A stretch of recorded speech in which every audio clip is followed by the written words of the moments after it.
As the NHL approaches the trade deadline on Friday, early moves continue to arrive.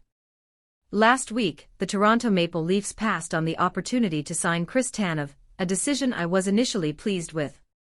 The rationale was that Tanev wasn't good enough to be the Leafs' main improvement, and that his limited assets could be put to better use. However, after looking at what the Leafs spent to sign Ilya Lyubushkin, I concluded that they should have taken a risk and paid the price for Tanev, because the difference between a first-round pick and a third-round pick, and a third-round pick and a sixth-round pick, is smaller than the difference between Tanev and Lyubushkin. While the Leafs have yet to make any further moves, other teams in the NHL are getting in on the action early. I didn't want that to happen, and now they can't. I feel like the Leafs have enough one-dimensional, defense-focused defensive players on their roster that they don't need any more. Bogosian was a Leaf a few years ago and didn't play very well.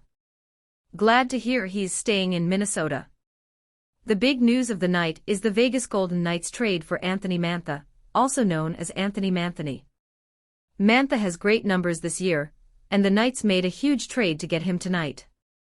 Mantha arrives with a 50% cap retention for just a second-round pick and a fourth-round pick. The Knights are getting a player who is scoring a lot in even game situations, 5v5, and who has the statistical analysis to back it up. This is an A+ move for the Knights as they get an impactful player at a massive discount and barely any impact on the salary cap.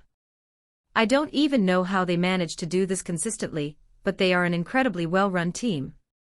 D for the Capitals here, as they definitely should have gotten more.